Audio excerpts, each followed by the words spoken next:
So what we're going to talk about in this video is Lewis dot structures. So the purpose of a Lewis dot structure is to show the distribution of electrons in a molecule. It's an attempt to provide an octet of electrons to all the elements in the molecule, known as the octet rule.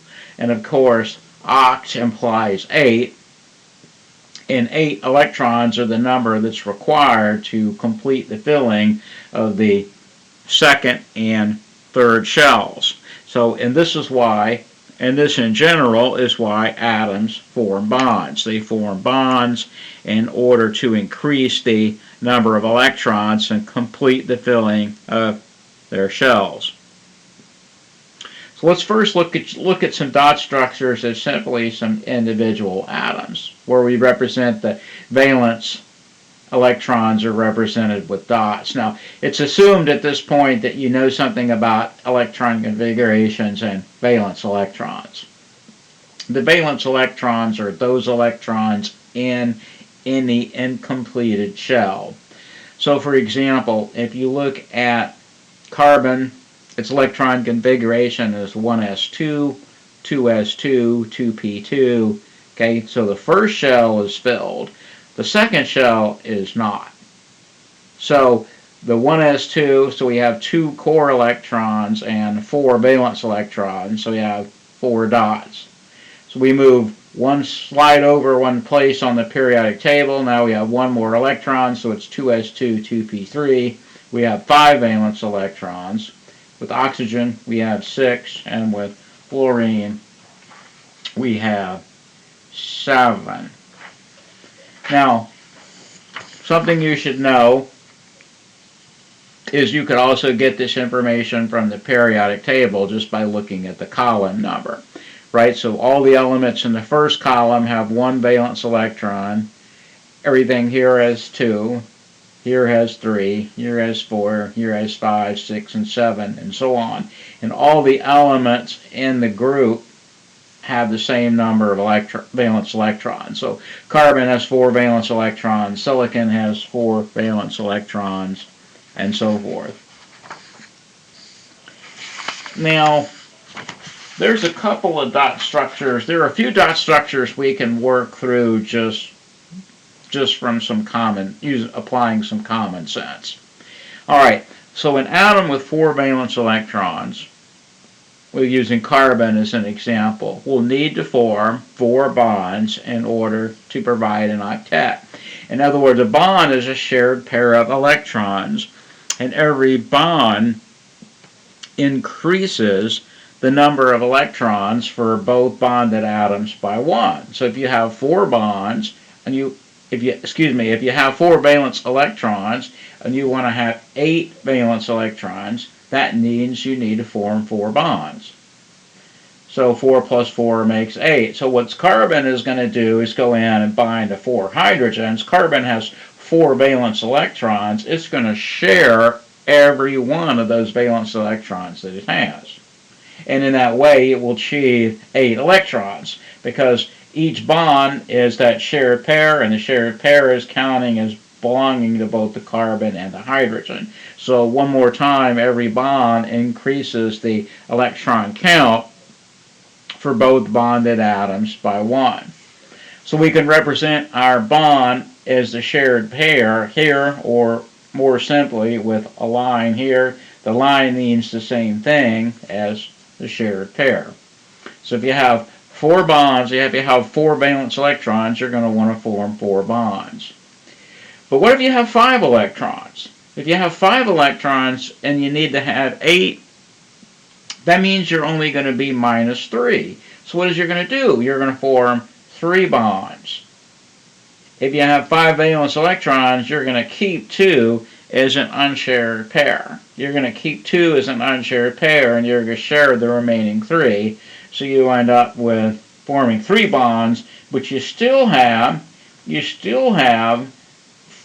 electrons or 4 electron pairs around your central atom. 2, 4, 6, 8. And you can probably see where we're going with this now. If we carry it one step further. If you have 6 electrons, if you have 6 valence electrons, and you want to have 8, you're only missing 2, so you form 2 bonds. So oxygen has 6 valence electrons, so it's going to get to keep 2 unshared pairs. It keeps 4 of its electrons and it shares the other 2 and uses those to form bonds, but still winds up with 8 electrons or 4 pairs around the central atom. 2, 4, 6, 8. Okay. And then last, if you have 7 valence electrons, if you have 7 electrons and you want to have 8, now you're only missing 1. So you'll only need to form 1 bond. So let's say fluorine has, we said fluorine has 7 valence electrons, so it keeps 1, 2, 3, 6, 2 times 3 is 6, it keeps 6 electrons as 3 unshared pairs, and then it's only going to share 1 electron, so it's only going to form 1 bond. But in the end, it has 8 electrons, 3 unshared pairs and 1 shared pair, so 2, 4, 6, 8.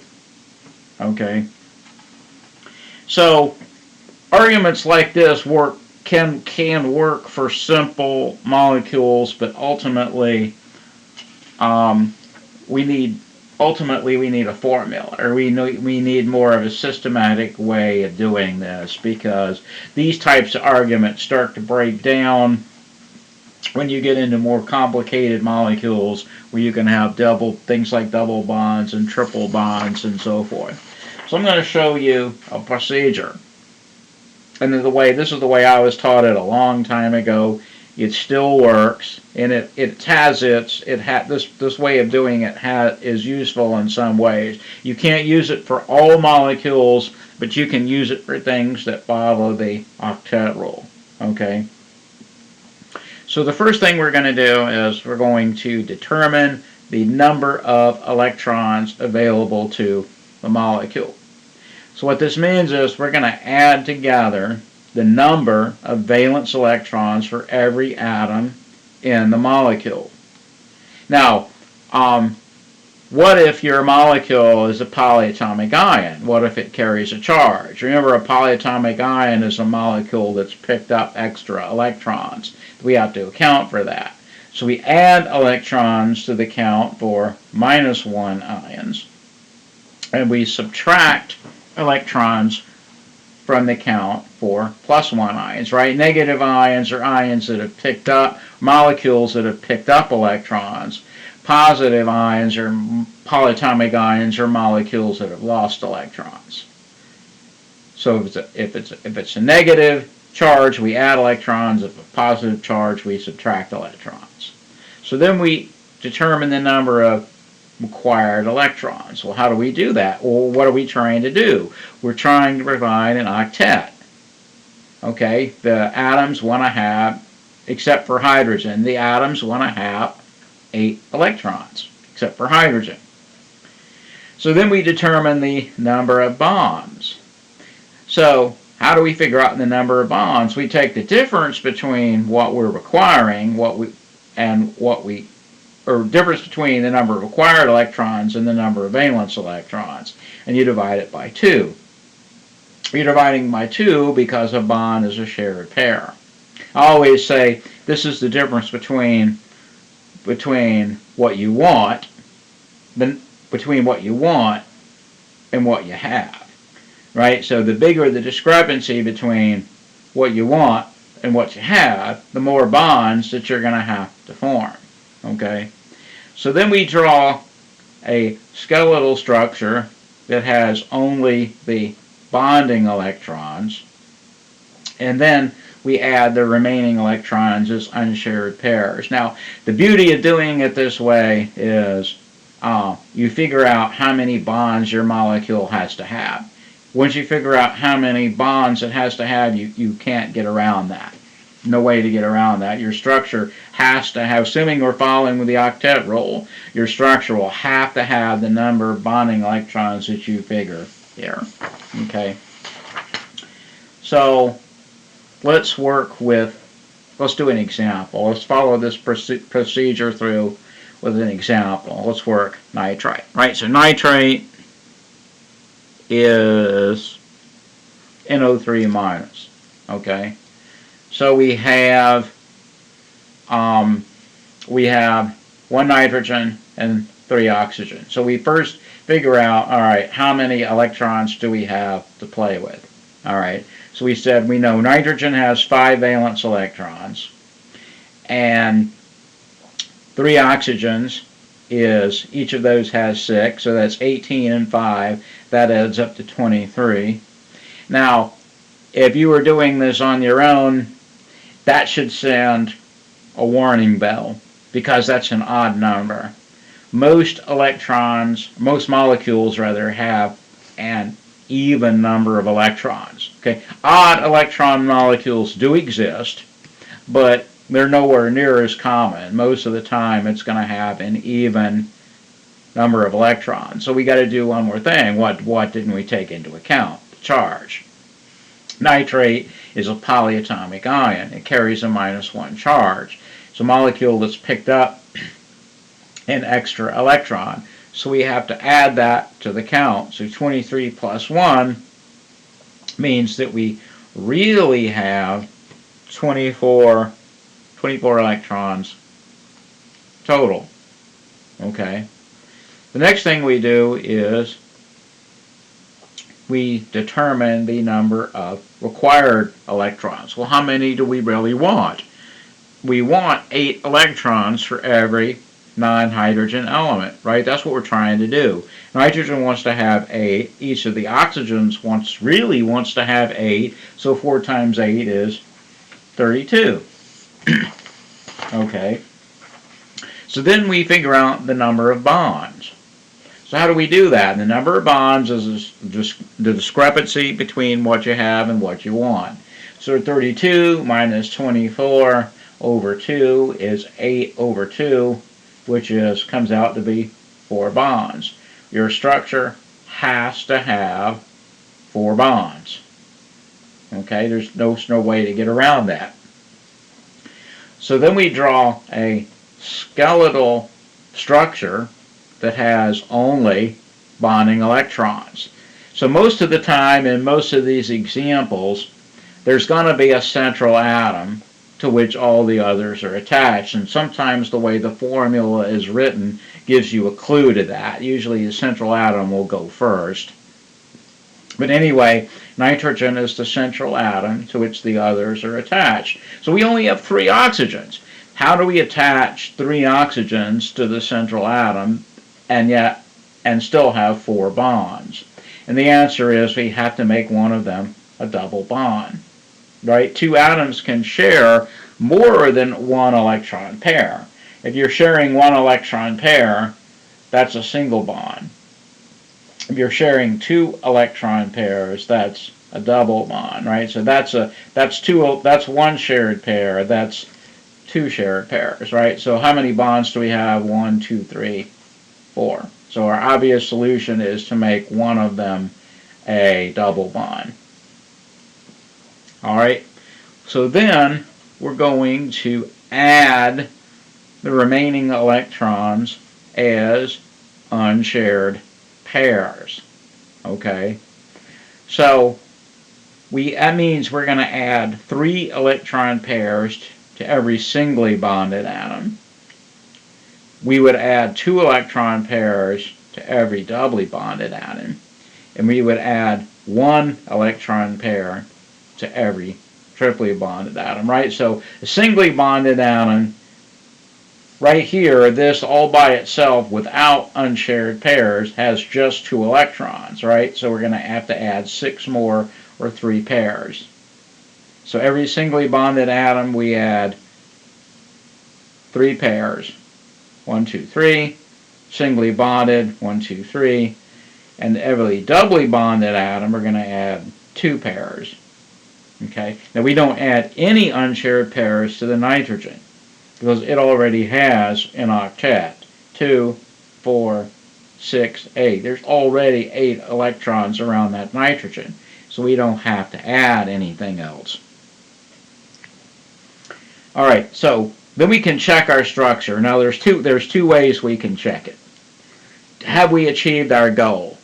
Did we provide an octet to every atom in the molecule? Let's check it. 2, 4, 6, 8. That's 8 electrons on this oxygen. 2, 4, 6, 8. That's 8 electrons on this oxygen. 2, remember this is a double bond, that's 4 electrons. So 2, 4, 6, 8, that's 8 electrons on this oxygen. And then, what about the nitrogen? 2, 4, 6, 8, that's 8 electrons on the nitrogen. So I said there's two ways you can check this. The first is do what I just did. Make sure every electron has an octet. And the second thing we can do is count the number of electrons and make sure. Once you figure out the number of electrons in that first step, you figure out how many electrons we have to play with. In this case, it was 24. Your structure cannot contain more than 24 electrons. So let's count. 2, 4, 6, 8, 10, 12, 14, 16, 18, 20, 22, 24. Okay, so we've satisfied the octet rule for every element in the molecule, and we have the right number of electrons. So let's talk about, there's two more things that we need to talk about. Formal charge and resonance. Okay, so what's formal charge? The formal charge on an atom in a molecule is the charge it would have if the bonding electrons are equally shared. So what we're going to do is, when we decide formal charge, we're going to figure out how many electrons the molecule, the atom in the molecule has. And then we're going to compare that to the number of valence electrons. So we add up the electrons associated with the particular atom. We compare that to the number of valence electrons. If it's increased, the formal charge is negative. If it's decreased, the formal charge is positive. So for example, we're gonna go through this nitrate. We're gonna do this tally for each atom, right? So we have 4 atoms. We're gonna do this 4 times. So let's start with this oxygen. So I drew boxes around the electrons that we're going to count as belonging to this oxygen, right? So any unshared pairs belong exclusively to the oxygen. So in the molecule, how many electrons are on this oxygen? All the unshared and half of the shared. These are unshared pairs, and that pair is shared. That's our bonding pair, right? So what's the definition of formal charge? We assume that they're equally shared. So we split that pair up, and one of them goes to the oxygen, and one of them goes to the nitrogen. So in the molecule, how many electrons are on this oxygen? 2, 4, 6, 7 in the molecule. Well, okay, how many valence electrons does oxygen have? We said from the start that oxygen has 6 valence electrons, right? So we started with 6, now we have 7. So basically oxygen has gained an electron. In the process of becoming bonded into this molecule, the oxygen has gained an electron. So we're going to go, we went from 6, now we have 7, it's increased by 1. So the formal charge on the oxygen is -1. Okay, well now let's look at this oxygen. This was our doubly bonded oxygen, right? So how many electrons are on this oxygen? Okay, so it's the unshared pair, so we have 2 unshared pairs. And we have 2 bonded pairs. That's our doubly bonded. So we're going to take 2 plus 2 plus half of 4. Right? This is a double bond, so 2 of those electrons go to the oxygen, and 2 of them go to the nitrogen. So how many electrons do we have? 2, 4, 6. We started with 6, we finished with 6, so the formal charge is 0. So there's no formal charge on this oxygen.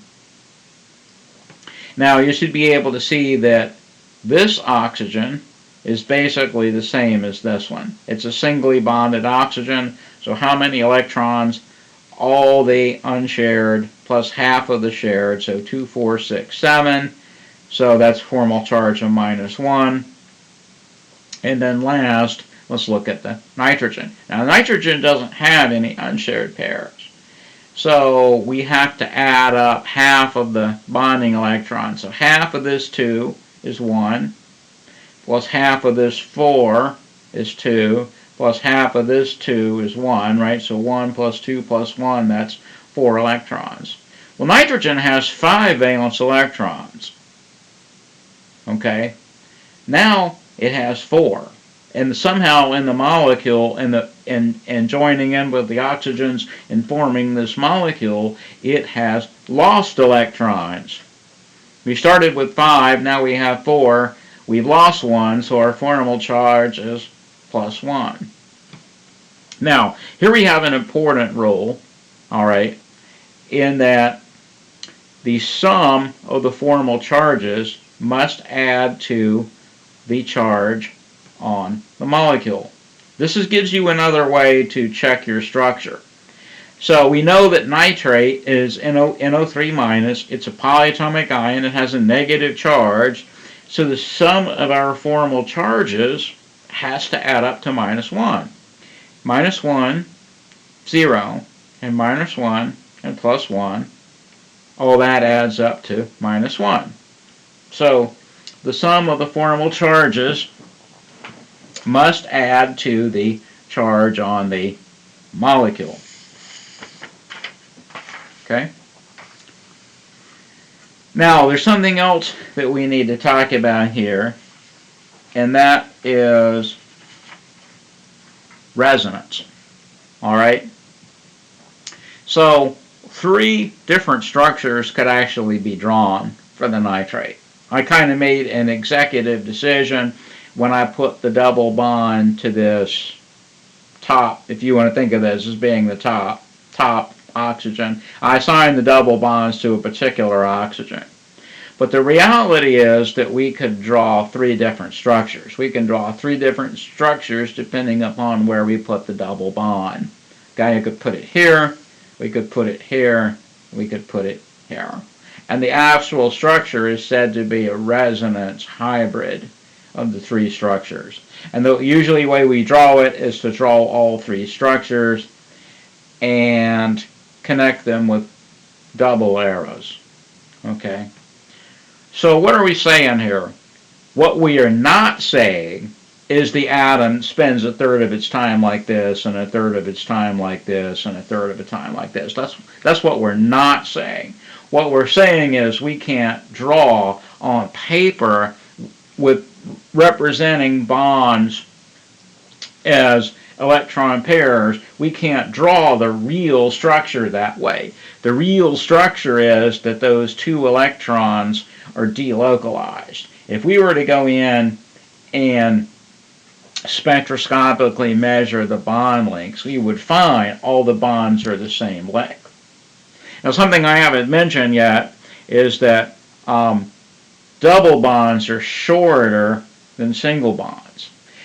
So they're not all the same length. Yet if we went in and measured this spectroscopically, you would find all the bonds are the same length. We would find that they're a little bit shorter than a single bond, but a little bit longer than a double bond. Okay, so the reality is that extra electron pair is really delocalized over all the 3 bonds, but we have no way to draw that. Okay, so we draw it this way. We draw all the possible structures and connect them with double arrows. Now, last thing here about resonance structures is that they differ only in the distribution of electrons. Atoms cannot be moved. All we're really doing and going here to here is moving some electrons around. Okay, so we might move we'll move to get the double bond, we can move an unshared pair becomes a bonding pair, and a bonding pair becomes an unshared pair. We're just moving electrons around. Now if we started moving atoms, let's say we tried to swap it out and put an oxygen in the middle, that wouldn't be the same molecule. The minute you change the connectivity of the atoms, you're making a different molecule. So the resonance structures differ only in the distribution of electrons. You can't move the atoms around. All right, so let's walk through this whole procedure for a second example. So what we're going to do is figure out the number of bonds, draw our structure, and assign formal charges for the FNO2 molecule. And I'm picking this one for a reason that we'll see as we go through. Okay, so anyway, the first thing we want to do, we said the first step is to determine the number of electrons available to the molecule. I always tell my class this is like dumping out your box of Lego blocks or Tinker Toys or whatever it is you have and counting the number of parts you have. How many electrons do we have to play with? We have a fluorine, a nitrogen, and 2 oxygens. Okay, so nitrogen has 5 valence electrons. Each oxygen has 6. And fluorine has 7, right? So that's 12 plus 12. 5 and 7 is 12, and 12 and 12 is 24. We have 24 electrons to play with. Okay. Then we want to determine, if this is sounding familiar, this is the same number as in the nitrate. So then we determine the number of required electrons. So how many do we want? We want 8 for every atom. How many atoms do we have? We have 4 atoms. 4 times 8 is 32. So then we take the number of bonds by taking the difference between the two and divide it by 2. Right? So 32, we have 24. We really want 32. So 32 minus 24 over 2 is 8 over 2, right? So our structure has to have 4 bonds in it, just like for nitrate. Okay? So far this is exactly working out exactly like the nitrate did. So now we're going to draw a skeletal structure containing only the bonding electrons. And so now you know that really we can draw 3 structures, depending upon 3 different resonance structures, depending upon where we put the double bond. So we could do 1, 2, 3, but our structure has to have 4 bonds, which means one of them has to be a double bond. So we can put it here, we can put it here, or we can put it here. Okay? So that's 3 structures. That's our skeletal structures with 4 bonds. Then we add the remaining electrons as unshared pairs. Okay? We add the remaining electrons as unshared pairs. So remember, every singly bonded atom gets 3 pairs. So 1, 2, 3, 1, 2, 3. Every doubly bonded atom only gets 2 pairs. Okay? So 3 pairs here, 3 pairs here, 2 pairs here, 3 pairs on the oxygen, on this oxygen, 2 pairs on this oxygen, 3 on the fluorine. Okay, 3 here, 2 here, and 3 here. All right. So let's figure out our formal charges. I've really already done this, but let's go through this. All right. So for this oxygen, right, singly bonded oxygen, you do enough of these, you start to see a singly bonded oxygen is always -1. So that's 1, 2, 3, 4, 5, 6, 7, right? One more time, that bond is a shared pair. When you formal charge, we assume it's shared equally, so 1 electron goes to the oxygen and 1 goes to the nitrogen. So 2, 4, 6, 7. 7, the oxygen has 6 electrons. 7 is one more than 6. So that has a -1 charge. Okay. We look at this oxygen. 1, 2, 3, 4, 5, 6. 6 minus 6 is 0. So that formal charge is 0. Okay. Fluorine, 1, 2, 3, 4, 5, 6, 7 electrons, but fluorine has 7 electrons. Okay, so that formal charge is 0. And nitrogen, 1, 2, 3, 4 electrons, which gives it a positive formal charge. Now note, FnO2, remember what we said about the sum of the formal charges has to add to the charge on the molecule. So FnO2 is not charged, which means that the sum of the formal charges should add to 0, which they do. These two don't carry a charge. Okay, this one is +1, that one is -1, and +1 and -1 add up to 0. So the sum of the formal charges here add to 0. Okay. Now, you should be able to see that basically this structure is the same as this one. It's just the double bond is drawn on the other side. So this oxygen is -1. This one is 0. The fluorine is 0. And the nitrogen is +1. And +1 and -1 still add to 0. Now let's look at this third structure where the double bond is to the fluorine. Now this is a whole nother ball of wax. How is this different? Because the double bond is to the fluorine. So now let's see how our formal charges work out. Singly bonded oxygen is -1. Right? 1, 2, 3, 4, 5, 6, 7 electrons gives the oxygen a negative charge.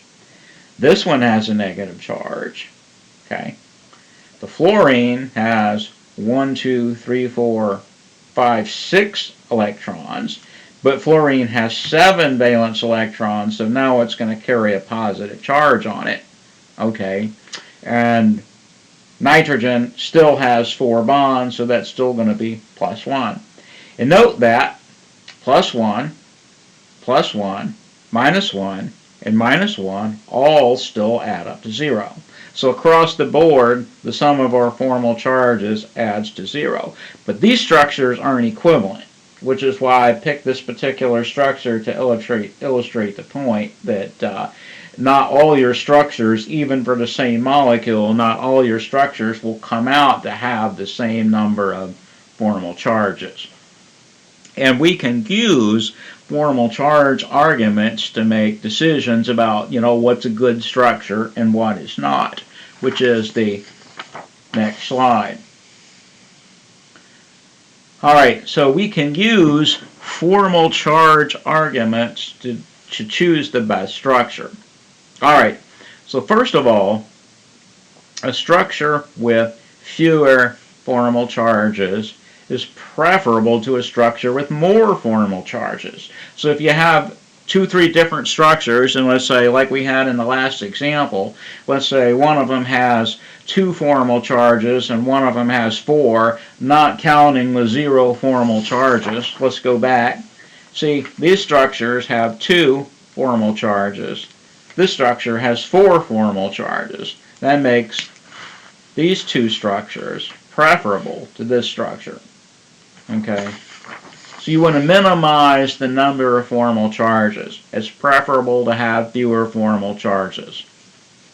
Okay, adjacent like charges are undesirable. You don't want 2 positive charges next to one another. You don't want 2 negative charges next to one another because opposite or like charges repel. 2 positive charges next to one another repel. 2 negative charges next to one another repel. So you don't want 2 like charges next to one another. Let's go back and look at this last structure that we drew. This structure it has like charges, adjacent like charges. It has two positive charges next to one another. That's bad. So not only does it have more formal charges, it has the adjacent like charges. Okay, so our third rule is that a positive formal charge on an electronegative element are undesirable. So you don't, if you can avoid it, you don't want a positive charge on nitrogen, oxygen, or fluorine. And with fluorine, it's a no-no. Fluorine is the most electronegative element on the periodic table, and there's no way that fluorine is going to take a positive charge. So that's a third no-no for this structure. We could pretty much throw this structure out because it violates these first three rules. It has more formal charges, it has adjacent positive charges, and it puts a positive charge on fluorine.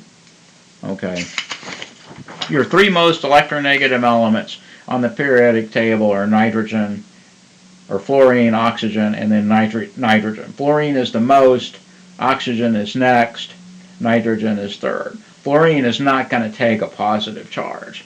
Oxygen, I can think of a few examples where oxygen might have a positive charge, but it's few and far between. It's far more likely that, say, nitrogen would have a positive charge than oxygen or fluorine. Fluorine is a major no-no.